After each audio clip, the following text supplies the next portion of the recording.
Doctor दीपक श्रीवास्तव ने सौंदर्य के दृश्य एवं अदृश्य स्वरूप की पहचान बताई। पिंक फेस्ट के अंतर्गत राजस्थान इंटरनेशनल सेंटर जयपुर में की नोट स्पीकर डॉक्टर दीपक श्रीवास्तव ने सौंदर्य का दृश्य एवं अदृश्य स्वरूप पर सारगर्भित चर्चा करते हुए दर्शकों को बांधे रखा। कार्यक्रम के ऑर्गेनाइजर अमित कल्ला थे। ये है कि मैं एक बात खत्म करूं तो आप अपने प्रश्न को दोहराएंगे कि आप एक बात को दूसरी बात से जोड़ेंगे। बहरहाल जहां से मैं बात शुरू करना चाहता हूं, थोड़ा सा मैं ये कहूंगा कि मैं बात कुछ ऐसी अब आपके साथ मैं साझा करना चाहता हूं जो हमें आमतौर पर इतनी सहज नहीं लगती है। हमने दृश्य की सौंदर्य अनुभूति की बात की, हमने अदृश्य के सौंदर्य की बात भी की और हमने इसमें एक लैप्स दे दिया सर, और वो लैप्स ये दे दिया कि जिस तरीके से, जिस माध्यम से, जिस विधा से मैं दृश्य के सौंदर्य को देखता और सराहता हूँ, उसी दृष्टि से मैं अदृश्य के सौंदर्य को भी निहार सकता हूँ और सराह सकता हूँ। यहाँ पर मुझे लगता है कि हमें हमारी त्रुटि से बाहर निकलने की जरूरत है। दृश्य का सौंदर्य मेरी इंद्रियों का विषय होता है।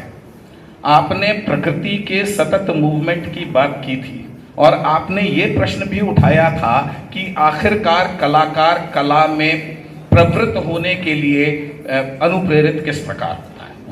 Why does a painter or an artist begin the work of art at all? जबकि प्रकृति में सौंदर्य बिखरा पड़ा है। आप मुझे थोड़ा सा इजाजत देंगे विस्तार से बात करने के लिए। प्रकृति में सौंदर्य बिखरा पड़ा है या केवल प्रकृति में ही दृश्य सौंदर्य है, इस बात से किसी को भी इनकार नहीं हो सकता। जो सौंदर्य का निर्माण हम करते हैं एज आर्टिस्ट, वो प्रकृति के इमिटेशन के रूप में करते हैं, इस बात से भी शर्मा साहब हम इनकार नहीं करते। लेकिन इसमें एक दिक्कत है और इसमें दिक्कत यह है कि प्रकृति स्वभाव से चंचल है, परिवर्तनशील है और निरंतर परिष्कार को प्राप्त हो रही है।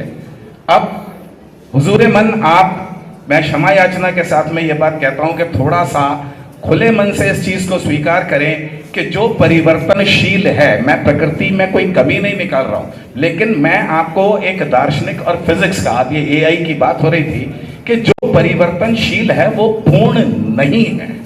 आप ये माने कि जिसमें परिवर्तन हो रहा है वो पूर्णता की ओर अग्रसर है, उसने पूर्णता को प्राप्त नहीं किया है। तो with all due regards to mother goddess, mother nature, मैं ये कहूंगा कि जिसमें निरंतर चंचलता है और परिवर्तनशीलता है, उसमें पूर्णता का अभाव और पूर्णता को प्राप्त करने की अभिप्सा है। अब दूसरी तरफ है मानव मन और मानव मस्तिष्क, जो कि इस नियति नटी प्रकृति को नए रूपों को लेते हुए देख रहा है।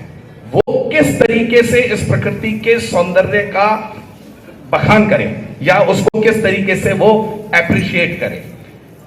आपने यंगस्टर्स की बात की, मैं ये कहता हूं कि यहाँ पर महिलाएं भी बैठी हैं। हम किसी सुंदर चीज को देखें हमारी इंद्रियों से और हम ये कहें, आहा क्या सुंदर गुलाब का फूल मैंने देखा, और फिर अगले दिन मेरे उसी पौधे पर एक बहुत बढ़िया कली खिलती है और मैं कहता हूं इसके जैसा सुंदर तो था ही नहीं। और फिर मैंने जब देखा कि मेरे अन्य पौधों पर, जो मेरे गुलाब की बगिया या गेंदे की बगिया है, उसमें जब फूल आए तो मैंने कहा ओहो, मतलब अनइमेजिनेबल, वंडरफुल, मतलब इससे बढ़िया तो कुछ हो ही नहीं सकता। मेरी आंखें जो देख रही हैं उन्होंने आज तक का सबसे सुंदर देखा है, लेकिन मेरा मन ये कह रहा है कि इससे सुंदर भी हो सकता है। तो दिस इज दैट परफेक्शन, लेकिन that is not available to me through my senses, that is available to me through my conscious और थ्रू माई रीजन। तो मनुष्य दो स्तरों पर सौंदर्य को एप्रिशिएट करता है। एक वो जो उसको सेंशुअली प्राप्त होता है, एक वो जो उसको कार्नली प्राप्त होता है। कार्नली मतलब मैं समझता हूं कि हम सब समझते हैं कि एक हमारा बॉडीली सौंदर्य है और एक हमारा सौंदर्य का कॉन्सेप्ट है। जब कीट्स ने ये कहा, a thing of beauty is joy for ever, फूल उगेगा और फूल मुरझा जाएगा और फूल उगेंगे और मुरझा जाएंगे, सुंदर से सुंदर और आकर्षक से आकर्षक फूल बगिया में, उपवन में उगेंगे, लेकिन सौंदर्य जो है, फूल सौंदर्य की एक अभिव्यक्ति है, एक एग्जाम्प्लिफिकेशन ऑफ ब्यूटी है। Beauty resides in my mind, है ना, कि ब्यूटी कहना है वैसे भी कि beauty lies in the eyes of perceiver. मनुष्य का मन उस समेकित, उस टोटल, उस परफेक्ट ब्यूटी को देखना चाहता है और इसलिए उसके आइडिया को वो नर्चर करता है। तो मेरी आत्मा उस फॉर्म को देखने की कोशिश करती है जिसको कि हम ब्यूटी कहते हैं। मेरी आंखें देखती हैं केवल ब्यूटीफुल थिंग्स, मेरा मन देखना चाहता है, मेरी आत्मा, मेरी कॉन्शियस देखना चाहती है द आइडिया ऑफ ब्यूटी। सो मुझे लगता है कि हमें ब्यूटीफुल थिंग्स में और ब्यूटी में भेद करना चाहिए। हम आंखों से देखने की बात करेंगे, दृश्य के सौंदर्य की बात करेंगे, we are referring to beautiful things, whether it is a गुलाब का फूल और मैंने जो भी दुनिया में सबसे खूबसूरत चीज देखी या अनुभव की हो। और जब मैं ब्यूटी की बात करूंगा तो मैं उस कॉन्सेप्ट की बात करूंगा that makes anything beautiful in the universe, है ना। एक ही चीज दो जनों को, शर्मा साहब बैठे हैं, हो सकता है कि एक को बहुत ब्यूटीफुल लगे और दूसरे को बहुत अगली लगे, लेकिन that does not diminish the concept of beauty. तो beauty is something which I very rationally, which I very consciously, which at the very high level I perceive of, है ना। वो एक्चुअलिटी और पोटेंशियलिटी की बात हो रही थी। तो एक्चुअलिटी और पोटेंशियलिटी की बात जितेंद्र जी अब आप कर रहे थे, तो मैं यही विचार कर रहा था कि ये नियति, ये प्रकृति निरंतर परिवर्तनशील है।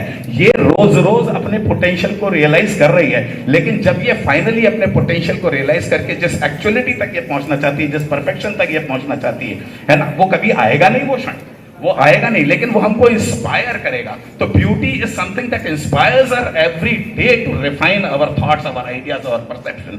वो हमारे को आगे बढ़ने के लिए प्रेरित करती है, वो हमें परफेक्शन की ओर ले जाने के लिए प्रेरित करती है। तो मैं ये समझता हूं कि हमको द परसेप्शन ऑफ ब्यूटी को, द एप्रिसिएशन ऑफ ब्यूटी को दो प्लेन्स पर देखना चाहिए। One is the plane of my, मेरा जो मन है, मेरी जो बुद्धि है, वो वाला प्लेन है, और एक मेरी पंच ज्ञानेंद्रियों का प्लेन है जहां से मैं केवल ब्यूटी को बॉडीली फॉर्म में देखता हूं। तो the beauty as things and the beauty as being, इन दो चीजों में हमको भेद करना चाहिए और इन दोनों को अप्रोच करने की ह्यूमन फैकल्टीज भी अलग अलग है। अब आप कोई प्रश्न अगर रिपीट करना चाहें, मैं भूल गया, आपने बहुत सारी बातें की थी, ठीक। तो yeah, so in case you, I mean, if you would remind me of any more questions that you had asked, so I would probably be able to respond.